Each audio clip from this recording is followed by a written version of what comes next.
Good morning and welcome to another episode of Josh and Pat. I'm Joshua Klein, joined by Patrick Cassett, and Mike Williams is in talks with the Steelers, which means one thing. Quentin Johnston is officially wide receiver 1 on the Chargers. He's who Justin Herbert is going to be throwing to, and I'm not sure if Chargers fans are excited or not, but it's officially the Quentin Johnston season in Los Angeles. Patrick, how do you think fans are reacting to this, and are we going to see a breakout season from a guy who he just didn't get the opportunity last year? I love this. Fool me once, shame on you. Fool me twice, shame on me. Fool me 3 times, I mean, you're just an idiot, right? Because now Greg Roman comes back for the 3rd time to be an offensive coordinator, and he still doesn't have any wide receivers, but he did have wide receivers. He just elected to get rid of them. Now, hear me out. Quentin Johnston is ready to make the next step, but here's the issue, Josh.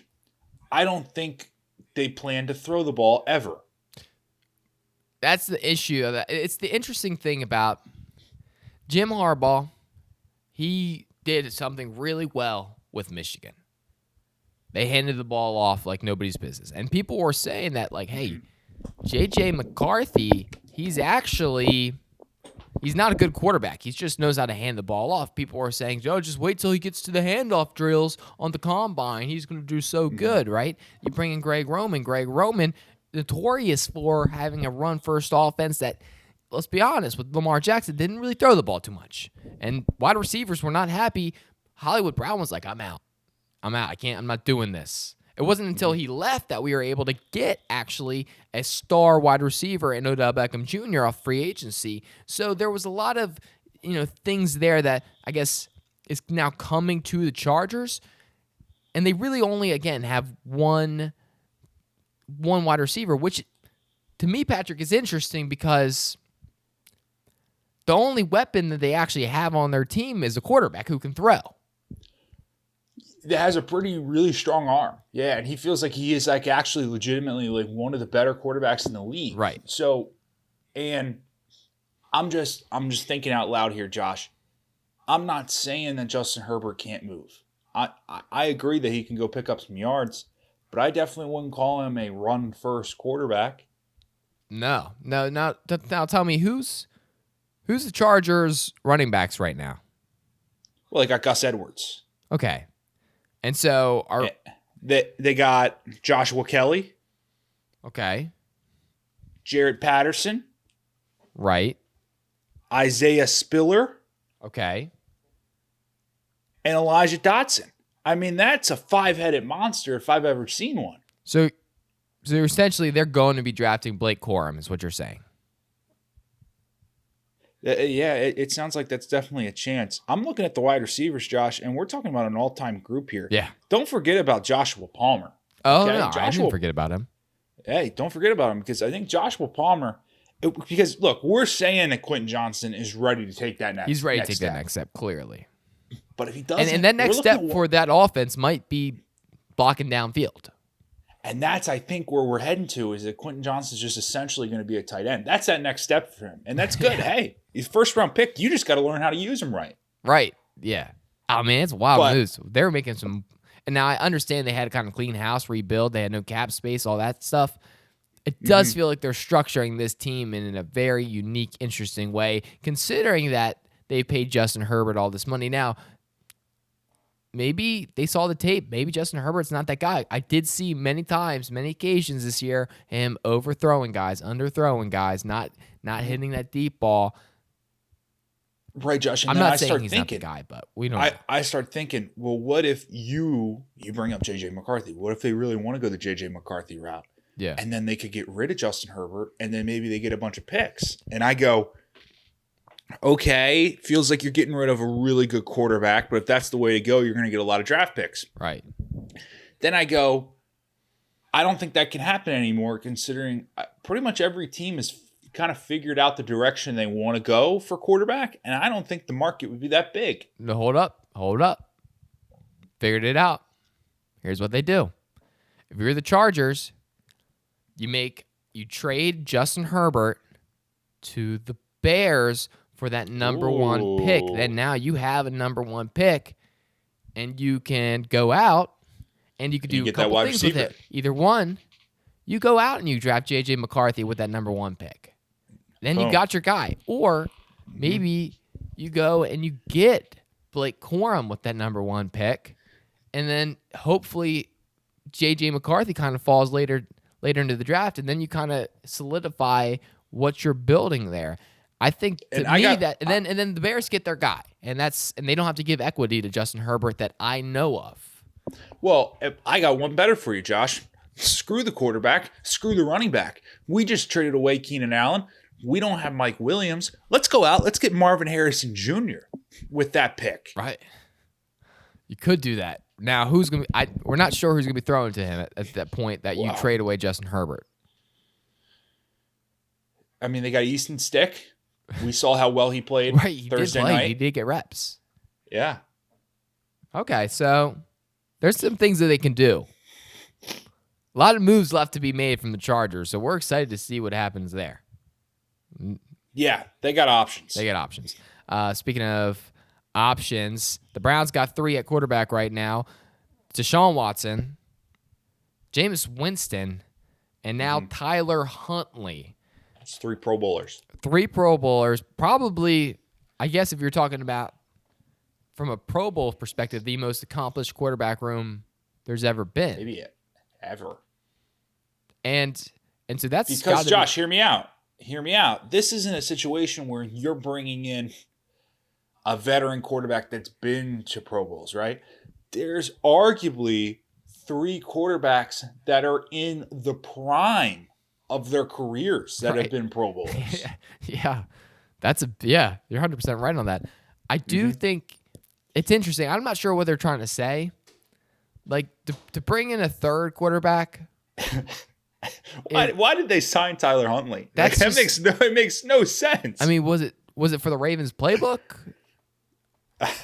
I don't know. Like, I'm not really sure, but they must have zero faith in Deshaun Watson. Yeah, because I understand the Jameis move, right? It's like we're going to bring in a high-level backup in case Deshaun can't go, he gets hurt. Yeah. But what's the plan with Tyler Huntley? Like, did they sign Jameis Winston and they said, oh, wait, our backup quarterback, he's not healthy all the time either. No. So we want a good third string. It just feels like they're paying a lot of money to the quarterbacks. Yeah, I'm not sure what the deals are structured like for Huntley or not, but I mean, it does feel like they do have Jameis on their team. I think a good move would be they just need to go back to Baker at this point, is what I'm thinking. Because Baker's a reliable guy. He's been doing it for a minute. You go and you trade Jameis Winston for Baker Mayfield, bring him home. Jameis goes back to Tampa, and I think he deserves another shot at being a number 1 quarterback. To me, that's what makes sense, but the Browns are going to continue to make Browns moves, so they're not going to see that. Well, and it would make sense for the Buccaneers because you would be getting a Jameis Winston that didn't have LASIK surgery at that point. Right. And this guy can see the depth. He can see the depth of field way better now. So you're getting an improved quarterback to the one that you drafted. Right. Well, I think, the Browns probably saw that Tyler Huntley game against the Bengals, and they said, you know what, we can coach him up. We can make him not fumble there. And if there's going to be a time when we have to beat the Bengals, and then we bring in Huntley. Well, there was talks, I think, before the Eagles traded for Kenny Pickett that they were interested in signing Tyler Huntley. And people were like, wait until they see his tush push highlight. And that probably went and led him into a different direction. Yeah. Probably. Yeah. Speaking of different direction, Le'Veon Bell's taken one. He's got an OnlyFans. This is something that I've been surprised to see. I know Tyreek Hill had talked about his life post football, and former teammate Antonio Brown, I think might be already in that game. I'm not 100% sure. Yeah, I don't know. I heard he's trying to get on CT on ESPN. Trump's vice president Yeah. Well, no, he's trying to get on Trump's vice president ticket too. Oh, So I really? think he's really trying to expand the career field. Well, Antonio Brown, I mean, so the best thing ever was the other day, like a piece of news happened, and I guess his brand CT ESPN had released some player was signing somewhere, and then Adam Schefter broke it the next day, and Antonio Brown actually DM'd Schefter and was like, "Hey, like, we actually broke this yesterday. Could you give us like some credit, or CT ESPN some credit? Like, it would be really big for my company." And like Schefter was like, "Well, he didn't sign till this morning, so it's gonna be really hard for me to do that. But anything I could do to help in the future, I'm this is the best." I love, but the crazy thing is, it's like Antonio Brown has gotten to the point where he's like predicting a lot of things correctly. Now, I will say He's taking a lot of gives shots. he's taking a lot of shots. So, but the fact that some of them are hitting, I'd argue, are impressive enough. Well, some people, when they get hit in the head, I do believe they get some sort of mind powers.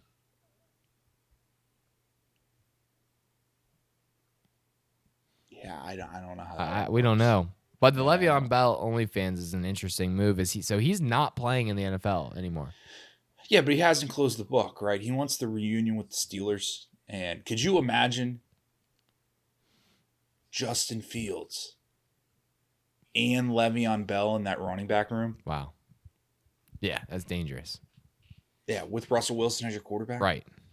Right. And Russell Wilson, I mean, speaking of, he's going to be long-term. He's going to be there for the long term. That's what I'm hearing. It's that and that's good. After 2024, they might sign a long-term deal. Well, I'm happy that there's interest in signing that long. Well, not only interest. It sounds like they're going to sign that long-term deal. But you know what? They're just going to be careful. Just wait to see how the season plays out. Not this year, though. And that has nothing to do, I'm sure, with how he might play. That's probably just because of the books. They gotta. They're committed for the long term. They just I have a question, right? Right. So he signed with them last week. Right. He's already in the building. He's already around. Yeah.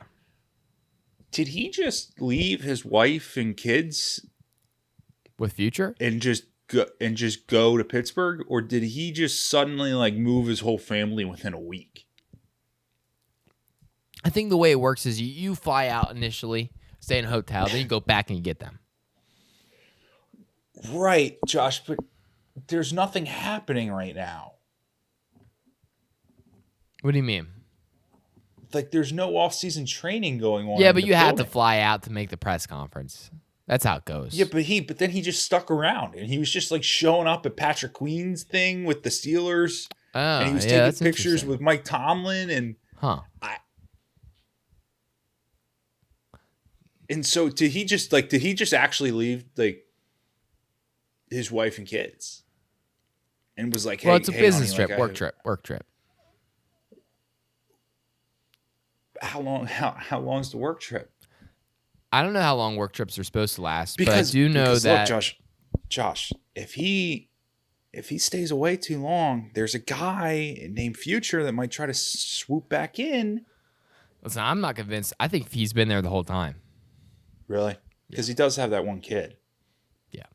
I think he's been around. Mm-hmm. Well, it's a big holiday for Future coming up here shortly. It's Mother's Day. Right. So speaking of, I was going to say speaking of mothers, because Lamar's agent is his mother. Okay. And that was going to be my transition there. Yeah, that was good. Yeah. Lamar says that he can play soccer, or he should have played soccer. I'm not sure exactly how he worded it. He was basically saying he could be Mbappe, I think is what he was saying. Right. Just imagine himself on the soccer field. Have you seen him, Josh, kick the football to himself? Remember that one time? I do. Yeah. I remember it. I mean, and he kicked it at the wall, right? It bounced and he caught it. And then he threw it, right? I do believe that's what happened. Mm-hmm. So maybe Yeah. he's got that natural talent. He is fast. does. Like that's the thing. Like he would be an asset with the speed, but the question is like I don't know if he grew up playing it. I have no doubt. How electric would that be, though? Could you imagine? It's like it's 2026 World Cup. U.S. men's national team need a goal. You bring on speed, and it's like Lamar Jackson. Well, it's the same thing. You remember when Usain Bolt decided he wanted to play soccer? Right, but he got the late start. Right. Now, I'm not sure how fast Usain Bolt with the late start is compared to any other person in the world with the early start. As far as speed goes. But, I mean, these soccer players are good. To give them credit. Mm-hmm. I don't know if Lamar could do it, but I think if you, like, ripped Lamar from his home with his mom, because I think his mom is a big part of that, and, like, placed them in, like, the wherever part of France Mbappe grew up. Ooh. And said, hey, live the same life as Mbappe. He is right there, maybe even better, is what I'll say. I still have a feeling like Lamar would just end up playing basketball or something. Right. France basketball. How tall is Lamar? Can he make it? Isn't he like 6'2"? He could play like point guard. Point guard, yeah, okay. Be a really fast and twitchy guard. Yeah. No, I do think Lamar would be better than Mbappe for sure. I actually do believe that. Given the same circumstances of life, Lamar better than Mbappe. So, and I don't think Mbappe would be as good of a quarterback given the same circumstances of growing up in South Florida as Lamar Jackson. Right. There's been some tampering happening. Yeah, you're right. Mbappe would not be as good of a quarterback. Not even close. Yeah, I think just because I don't know if he has any arm talent. We don't know. Yeah. Right. There's been some tampering happening. This is alleged tampering. Alleged. Everything's Two alleged. instances. One, Saquon Barkley, the Eagles. Two, it's not on my notes, Pat. Who was the second team? Two is Kirk Cousins. Kirk Cousins and the Falcons. Now, tampering confuses me a lot, Patrick. Like, what are you just not allowed to talk before a certain time period? Right. Because it does feel like as soon as free agency opened, they had a deal within like a minute. Yeah, isn't that kind of funny how that works? Like, and by the way, when free agency first opened, the legal tampering period, Kirk Cousins isn't actually allowed to talk to anybody. It's only his agent. it's like, don't they know like how things are supposed to, like when you're taking a test in college and it's an open book or it's a non-open book test, but you get to take it in the comfort of your home, and there's that timer on there. You can see how long your professor can see how long you've been taking that test, and everybody knows that even if you finish it in like the Command C, Command V, and that test is that 100-question test is done in like 3 minutes. You let it sit, the browser sit for a few minutes. Yep. So that way that it's a little bit longer, and then you wait maybe like 30, 45 minutes, or at least somewhere reasonable, and then you hit submit, and then it's like, okay, that's more realistic. You've maybe finished that test. Don't they know that? Like even if they had the deal signed, they should have at least just like said, okay, we're just gonna wait like 6 hours on this one. 6 hours. That's all. And then we can sign it. And then we're like, okay, deal done. I mean, I think that might be the best point that I've ever heard, Josh. And then nobody thinks they're tampering because they're like, oh, that's plenty of you're right. That's a reasonable amount of time. They could have got a deal Well, but done here, there. I got a couple of questions, though. Is Saquon not allowed to talk to a guy like Big Dom? Is he not? I don't think he is. I don't think it's And that anybody in the feels like- organization. Yeah, and that's tough because if I'm trying to get a real culture sense of what's going on in Philadelphia, there's one guy I'm going to talk to. Big Dom. Right. But I think Big Dom's going to be scared to talk to any players for a while. Opposing players, Well, because yeah, he's I inside guess. that building. He's Inside got the building, trust he's of probably everybody. a locker room asset. Do you think he's given the pregame speeches? Not the coach's think he- speech, but like in the huddle, like when they're on the field? Nah, I don't think he wants that shine, right? I think he Okay. he doesn't want to become a distraction. Yeah, that's fair. That was his worst nightmare. What happened? Yeah, right. Yeah. Right. Worst nightmare. So, I mean, There's actually, though, definitely- it did kind of prove his worth in the long run. It's Yeah, like but when then Elon they Musk brought him back though. They E- brought him back though. Elon Musk had an assistant once, and she's with him from the beginning, and he was like, "Hey, she wanted a raise," and he was like, "Hey, no, like I'll give you this much." She's like, "No, like I do a lot more than that." And he's like, "Okay, well here's what I'm gonna do. I'm gonna send you on vacation. I'm gonna try to do it myself. If I can do your job, without you, that or if I get if based on how much my life is like harder, then I'll pay you that much." And so she's like, great. She goes on vacation. She comes back, and he's like, I don't even need an assistant. I just was doing this all myself. And then she actually lost her job. Could you imagine how terrible that is? Like she's going in, she's probably a little scared, and she's like, at the very least, I'm just not gonna get the raise. Yeah, And then right. she just doesn't have a job. Right. And so, but Big Dom, opposite effect. He's like, he's gone. Turns out, needed more than ever. Mm-hmm. So that really did, I mean, work out for him in that perspective. You can't be tampering, though. I'll say that. Can't be doing it. Can't be tampering. Can't be tampering out not in this league. No. Tampering. And the thing is, tampering that confuses me is that players can't talk to other players, right? But how do you stop that? Yeah, this is a free country, right? It's First Amendment right, free speech. How are you going to stop that, Roger? I don't know. You tell me. I don't. Yeah, wild. Anyway, going on, last part of the show, it's March Madness season, and there's some brackets out, and there's some upsets that might be happening, Patrick. And I just want to talk about them. We're gonna give our upsets, the locks that you should put down, and then we're gonna see what happens. Yeah. Who do you got, Patrick? Well, Josh, I may not be going the 16 seed route. Okay. Which may be unfortunate to some. Maybe a cop out. I would argue probably just smart. Right? Right. But I start looking around. I go, I'm not seeing a 16 seed that I really like to get an upset over UConn. I'm not really seeing an upset over Houston. But I start looking around and I go, there's a 2 seed that I think is on upset watch. It's the boys from Western Kentucky University. Oh.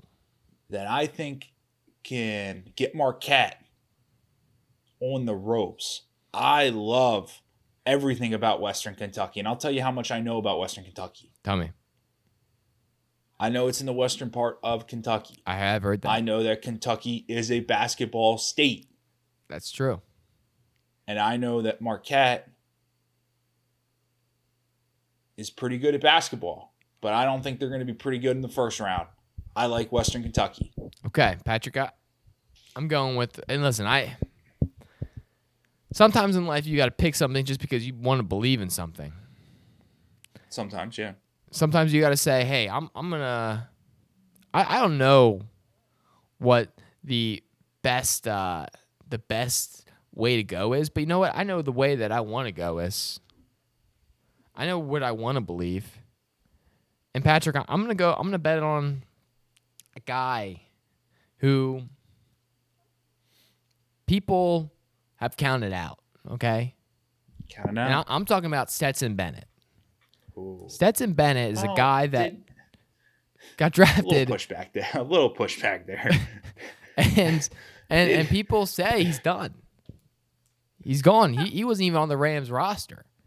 Yeah, he was. He was on the Rams roster. He wasn't even in the Rams building.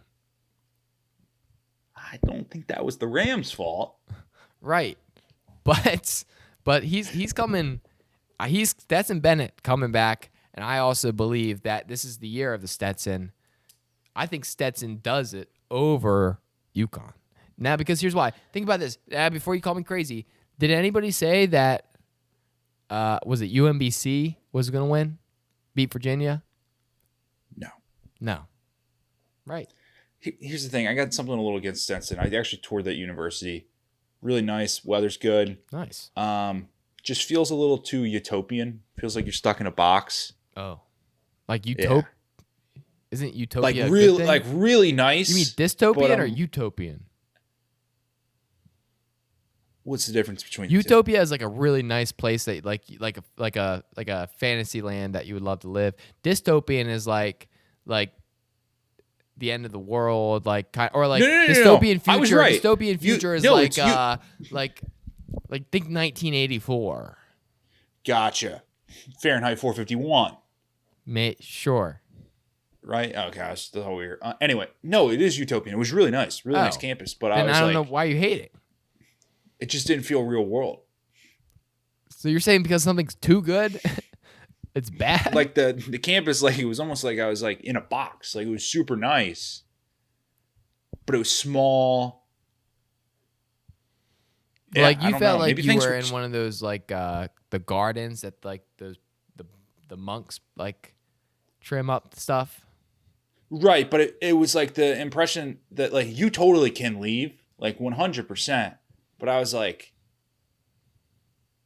I feel trapped. Can you? Right. It's like the you ever see Midsummer, like the place where they go and all the. I'll tell you what, that is a weird movie, man. That is one weird. I caught the last 30 minutes of that. But you only have seen the last 30 minutes. And I'll tell you what, I was so confused. Well, now that's your issue right there, because I'd argue the last 30 minutes are everything builds to the last 30 minutes. They were just sacrificing people left and right. Right, but you got to watch the whole movie to understand it. I watched that 30 minutes and I was like, I'm not interested in watching the first whatever. Okay, that's fair. So you say no Stetson because of the campus. I say they could do it. Maybe it's only bad. 1 in a million. Maybe it's 1 in a million. No, it's better than that. Maybe it's 5 in a million. That's worse. 5 in a million is better than 1 in a million. Oh, my bad. I was thinking 5 million to 1. Sorry, that's on me. Sorry. Maybe it's 10 in a million. But you know what? There's a world out there where that happens, and we might just be living in it. Believe in something. Don't think we're living in that one. So anyway, that's the show, guys. Thank you for liking, commenting, and subscribing. Make sure you guys go to picksandpinks.com to read everything happening in sports.